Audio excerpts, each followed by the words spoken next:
Саламатсыңарбы, урматтуу окуучулар? Кезектеги кызыктуу сабагыбызды улантабыз. Сиздер менен мен Нургүл Тайыр кызы. Бүгүнкү сабагыбызда аналогия жөнүндө сүйлөшөбүз. Аналогия деген бул грек тилинен алынган.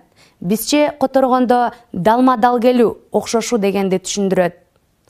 Аналогияларды биз кайсы бир окуяларды, кайсы бир маселелерди чечүүдө ынандырууда колдонобуз.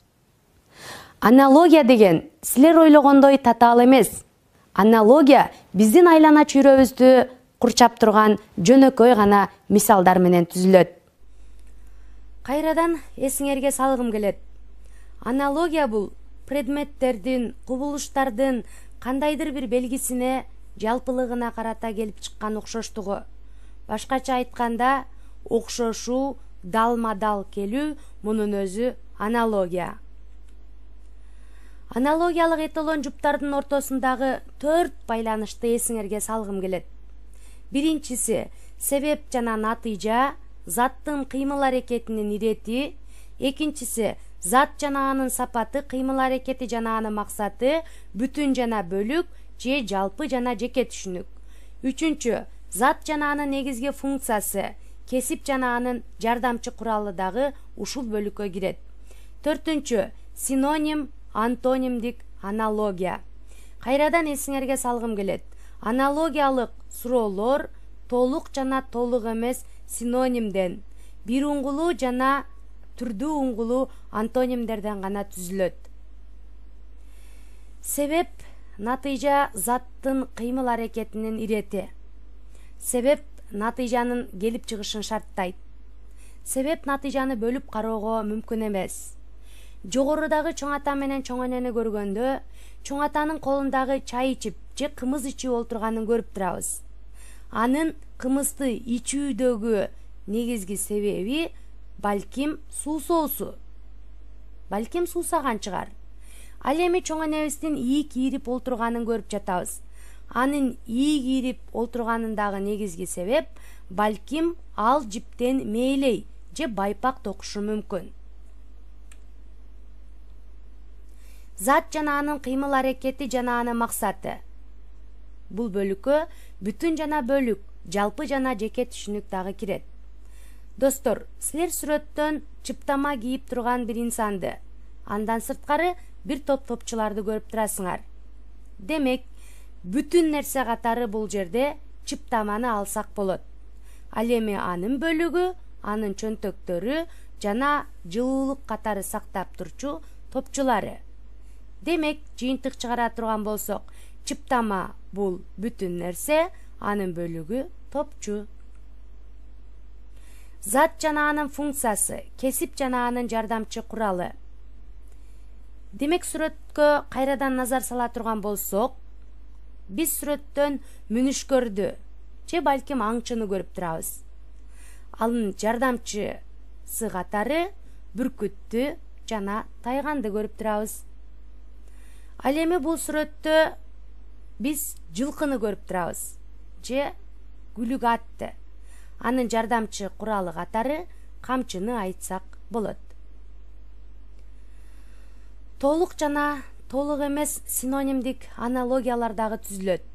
Сүрөттө биз абдан сулуу жана абдан ажарлуу айымдарды көрүп турабыз. Эки айымга тең кийген элечектери абдан жарашкан. Алардын өң келбетине дал келген. Сулуулугу өзүнүн кийимине дал келип турат. Мунун өзү аналогия. Демек, ажарлуу, сулуу деген сөздөрдү бири-бирине мааниси жагынан туура келип жатат. Ошондуктан бул синоним. Балким синонимдик аналогиялар мына ушундай түшүндүрмөлөрдүн негизинде түзүлөт. Түрдүү уңгулуу жана бир уңгулуу антонимдик аналогиялар дагы бар. Силер сүрөттөн эски жана жаңы калпакты көрүп турасыңар. Демек, эски жана жаңы дегендин өзү антоним деп эсептелинет. Анткени бири жапжаңы, ал эми экинчиси эски. Демек, достор, биз аналогиядагы 4 негизги байланышты кайрадан эсибизге түшүрүп алдык. Аналогияда суроолорду анализдөөдө ушул 4 байланышты ар качан эсиңерден чыгарбашыңар керек. Аналогиялык эталон жуптарды табуунун 3 ыкмасын сунуштайм. Биринчиси, аналогиялык эталон жуптардын байланышын табуу. Башкача айтканда, 4 байланыштын кайсы байланышына келгендигин биринчи аныктап алуу. Экинчи учур, кыска сүйлөм түзүү аркылуу дагы аналогиялык эталон жуптардын туурасын тапсак болот. Үчүнчүсү, X вариантта издебестен биринчи эталон жупту биринчиге, экинчи эталон жупту экинчинин ылдыйына турган сөздөргө дал келтирип издесек дагы болот. Достор, силер сүрөттөн эмнени көрүп турасыңар? Албетте, эски, кийүүгө мүмкүн эмес болуп калган бут кийимди көрүп турасыңар. Демек, бул бут кийим силердики дейли. Силер бул бут кийимди эмне кыласыңар? Жана бул эски бут кийимиңердин андан аркы кыймыл аракет жүргүзсөңөр эмне кылмаксыңар? Эгерде менде болсо, ыргытмакмын же өрттөп коймокмун. Анткени бирөөгө бергенге дагы болбойт, өзүм кийгенге дагы болбойт, абдан эскилиги жетип калган. Демек, ыргыткандан кийин кыймыл аракет эмне болот? Албетте, жаңы бут кийим алам. Демек, менин жаңы бут кийим алуума бут кийимдин эски болуп калгандыгы себеп болду. Эми достор, жогоруда сөз болгон аналогиялык кайсы байланыш эсиңерге келди? Эгер кимде ким себеп натыйжа деген болсо, анда туура таптыңар. Келгиле анда себеп натыйжа байланышындагы аналогиялык суроолорду иштеп көрөлү. Жыртык тигүү бул аналогиялык эталон суроо. Жооп: чийки кайнатуу, сынык ыргытуу, бырыш үтүктөө, курч курчутуу. Демек, бул себеп натыйжа байланышында келгендигин анализдеп алдык. Эми сүйлөм түзүп көрөлү. Жыртык нерсени тигебиз, чийки нерсени кайнатабыз, сынык нерсени ыргытабыз, бырыш нерсени үтүктөйбүз, курч нерсени курчутабыз. Негизинен курч нерсени курчутпайбыз, мокок нерсени курчутабыз. Ошондуктан дароо эле Г варианты туура эмес жооп болуп калды. Ал эми чийки, сынык деген бул бир буюмга карата айтылып жатат.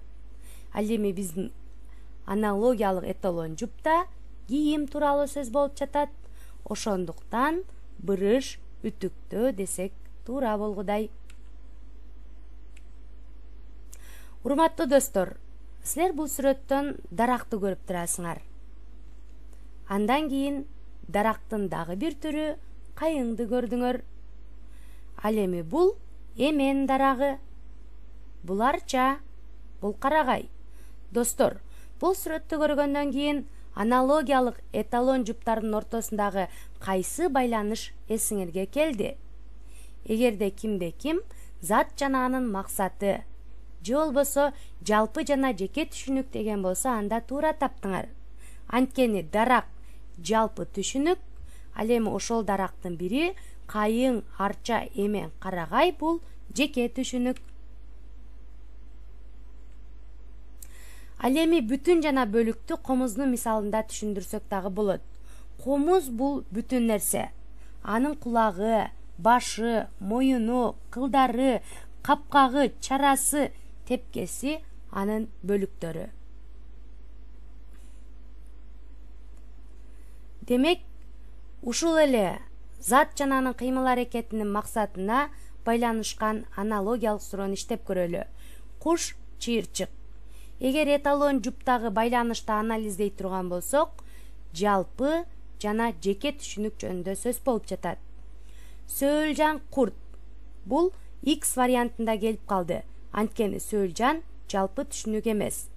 Балык, чабак. Азырынча Б вариантын туура деп кабыл алалы. Анткени балык жалпы түшүнүк, чабак болсо балыктын кичинекейи. Карышкыр, жырткыч. Бул экөө синоним болуп келип калды. Ошондуктан дагы В вариантын туура эмес дейбиз. Карлыгач, чабалекей. Бул экөө тең канаттуулардын аты, ошондуктан Г варианты дагы туура эмес. Жооп варианты балык, чабак.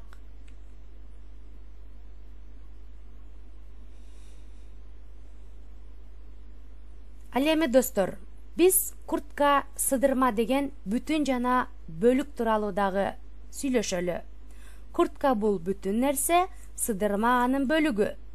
Ал эми тон, ботинка, чапан, чыптама баардыгы бүтүн нерсе, ал эми чөнтөк, пол, төнөгүч, топчу анын бөлүктөрү. Эмне үчүн чыптама, топчу деген жооп боло алды? Анткени тон чөнтөктө чөнтөк жылуулук бербейт, ботинкада боо жылуулук бергени менен ботинка бутка кие турган бут кийим. Ал эми эталон жупта болсо дене кийими сөз болуп жатат. А төнөгүч болсо экинчи күч тарабынан кадалган, бирок убагы келгенде чыгып кеткен, бизге жылуулук тартуулай албайт. Ал эми толук жооп чыптама, топчу. Топчунун дагы кызматы сыдырма сыяктуу.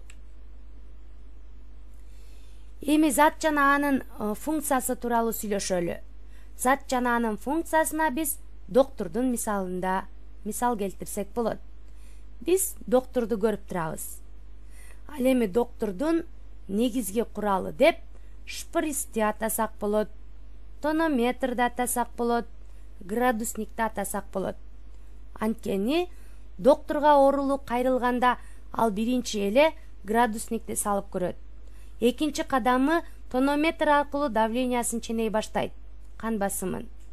Ошентип, андан кийинки бөлүк шприц жана анын аптечкасындагы белгилүү дарылар эсептелинет. Ал эми ушул эле доктурдун жардамчы куралы катары биз мээлейин же болбосо халатын айтабыз. Чыныгы кесипкөй доктур кези келгенде шашылыш учурда ал халаты жок деле, колундагы мээлейи колгабы жок деле ал биринчи жардамды көрсөтө алат. Демек, зат жана анын функциясы, доктурдун негизги функциясы дарылоо же болбосо ооруган адамды айыктыруу. Телефон пикир алышуу. Телефон зат, анын функциясы пикир алышуу же сүйлөшүү. Фестиваль көрүү, көңүл ачуу, мектеп билим алуу, автомобиль жол жүрүү, микроволновка тамак жылытуу. Албетте, фестивалда көңүл ачабыз, бирок ал негизги функцияларынын бири эмес. Мектеп билим алуу, мектептин негизги функциясы билим эмес, балким тарбия дагы кошо болушу мүмкүн. Микроволновка албетте тамакты жылытат, бирок ошол эле мезгилде жеңил тамакты дагы бышырууга жөндөмдүү.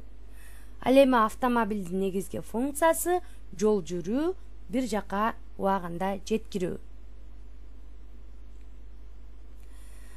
Достор, синонимдер деп бирдей типтеги заттарды, кубулуштарды, окуяларды жана башка жакын маанилеш сөздөр менен туюндуруучу сөздөрдү биз синонимдер деп атайбыз.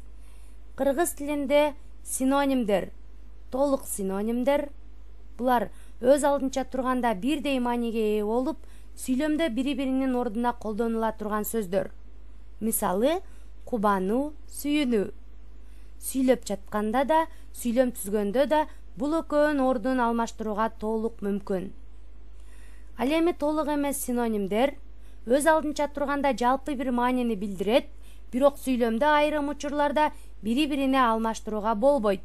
Маселен, эшик, каалга. Эшик деп биз үйдүн каалгасын гана эмес, сырткы жакты дагы эшик деп атайбыз.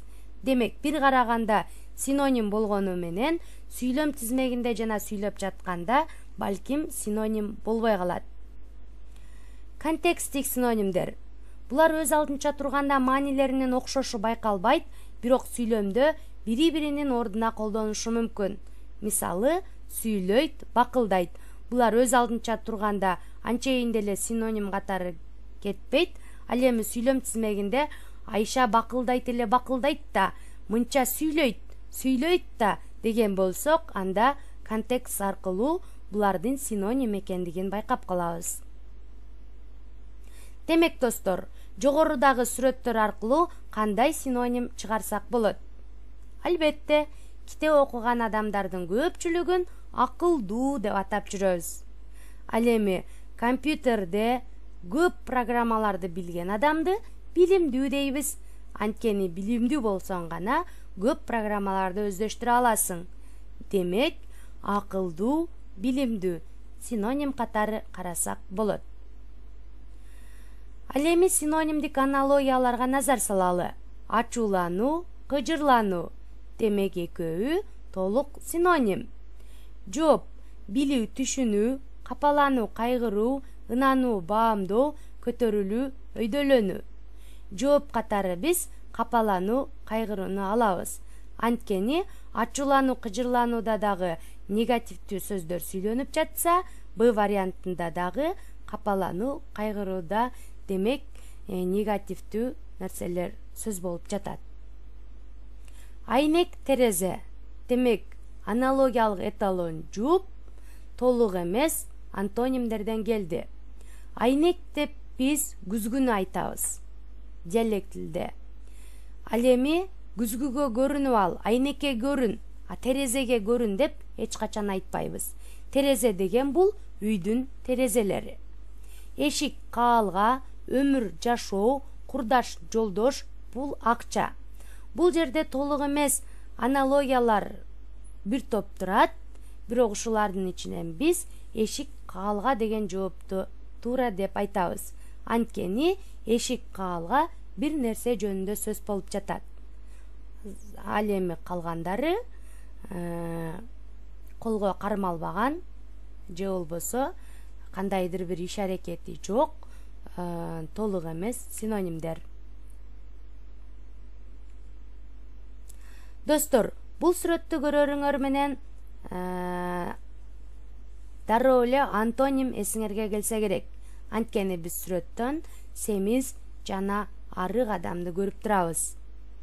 Демек, аналогияда түрдүү уңгулуу жана бир уңгулуу антонимдер кезигет. Семиз, арык деген бул толук антоним. Сүрөттөн деле ой жүгүртүп карап түшүнүп турсаңар керек.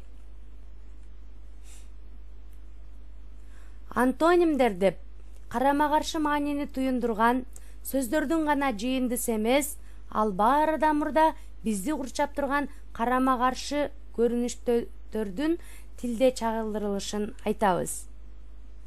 Антонимдер лексикалык же болбосо түрдүү уңгулуу антонимдер, анан бир уңгулуу антонимдер деп бөлүнөт.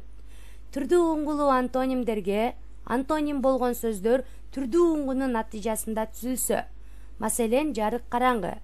Бир уңгулуу антонимдер бул, башкача айтканда, префикстер улануу аркылуу дагы жасалат. Реалдуу, иреалдуу. Демек, суроо, оптимист, пессимист. Бул антонимдик аналогия. Жооптон дагы антонимдик аналогия карайбыз. Саясатчы, жетекчи, балким синоним катары келди. Эгоист, авантюрист, адвокат, жактоочу. Демек, үч жоопто тең окшош маанидеги сөздөр келип жатат. Ал эми Г вариантында болсо, жаратуучу бул оптимист адам болот, талкалоочу бул пессимист адам болот. Ошондуктан Г варианты туура. Реалдуу, иреалдуу. Демек, суроолорго эле маани бере турган болсок, бул бир уңгулуу антонимдердин негизинде келди. Жооптон дагы ойлонбой туруп эле бир уңгулуу антонимдерди карайбыз. А варианты туура. Туура, натура. На, ир деген префикстар аркылуу жасалды. Урматтуу достор, силер даракты көрүп турасыңар. Дарак адамдар үчүн көлөкө тартуулайт. Андан сырткары жер титирөөдөн сактайт. Жамгырдын жаашын камсыздайт. Абаны тазалайт. Адамдардын маанайын көтөрөт.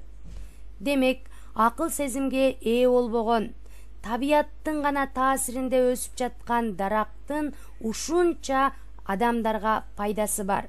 Ал эми биз кайсы бир адамдардын көмөгүндө, ата энебиздин көмөгүндө ушул эрежеге жетип олтурабыз.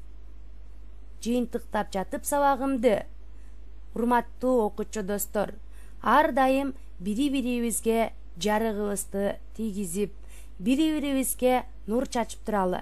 Анткени биз табиятта өсүүчү дарактан жаратылыш койнундагы айванаттардан аң сезимибиз, сезе алгандыгыбыз, туя алгандыгыбыз, көрө алгандыгыбыз менен айырмаланабыз. Урматтуу окуучу достор, бүгүнкү сабагыбыз абдан түшүнүктүү болду деген ойдомун. Эгер түшүнбөгөн суроолор болсо, видеонун ылдыйына суроолорду калтырсаңыздар болот. Келерки сабакта кезиккенге чейин саламатта калыңыздар.